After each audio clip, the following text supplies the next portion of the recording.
This program is brought to you by Stanford University. Please visit us at stanford.edu.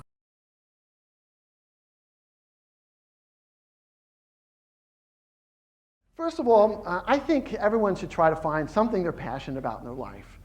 It doesn't have to be a big thing. It doesn't have to be, it doesn't have to be like solve world hunger. It's okay if you want to do that. That's pretty good.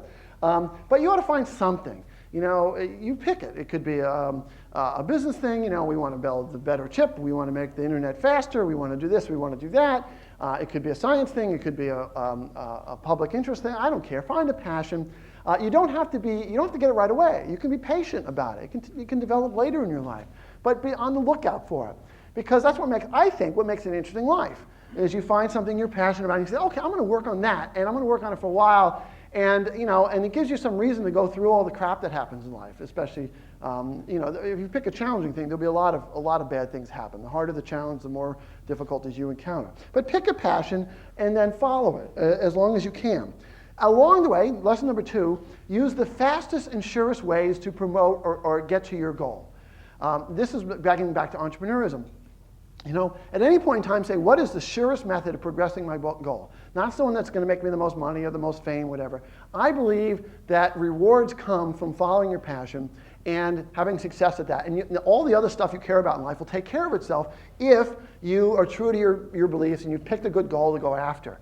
And so sometimes you take a step forward, sometimes you take a step backwards. But if you continue following it, you want to always look for what is the surest way to get there. And that's how sometimes you say, it's not the entrepreneurial process. I should develop this product here at the company I'm at already because it'll be quicker or more sure to get done on time and so on. Remember, third rule, entrepreneurism, use it as a last resort. It is not the first tool, it's the last tool. It's when you're up against the wall and there's nothing else you can do and you say, well, it's the only thing I can do now is just throw it all away and start over, then do it. If you try to do it at other times, you'll have problems. If you only use it as a last resort, then it's usually a successful tool. And as I said, the more ambitious the goals you have, the more likely you'll have to use the entrepreneurship process, and in some cases maybe multiple times, is in my case.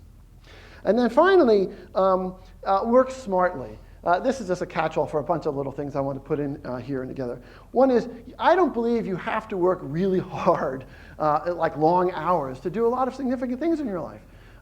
It doesn't require that. It requires making the right decisions at the right time, the critical decisions along the way. Should I do this, go this route or this way? Should I raise money or sell the company? And so on. And you make those decisions over and over again. Those are the critical junctures. And if you make those critical decisions right, then pretty much everything else flows along. If you're finding yourself having to work 20 hours a day, then you've got something wrong going on. For most of the time my kids were young, I had this rule that I always have breakfast and dinner with them. I still have that rule, except they're not there now, but because they're teenagers and they're off doing their things all the time. But that was a rule I had, and I found you could, unless you're traveling, and I try not to travel that much, you can actually do that, and you'd be amazed that life continues if you don't at the office every day. Keep your eye on the goal. Don't let it get away from you. Don't forget why you started this thing or what you were trying to accomplish, because everyone wants you to forget it all the time. There are all these contingencies that come along and are always forcing you to do this and forcing you to do that. Just what am I trying to accomplish here? What is the ultimate goal? And it sounds easy, but it's actually pretty hard to do that. But if you really do that, it'll work. And then finally, try to have fun. I say try because it's really not possible to have fun all the time. Business, when you do anything challenging, it's always it's day-to-day crisis. That's what business is. It's crisis a day. And only at the end of the day you actually get back and look at it and say, hey, that was pretty good. So you got to try to have fun as you go through these crises moment to moment.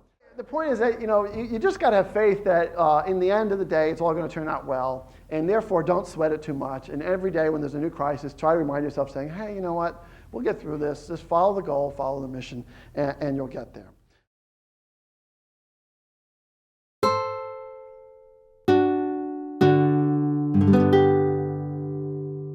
The preceding program is copyrighted by Stanford University. Please visit us at stanford.edu.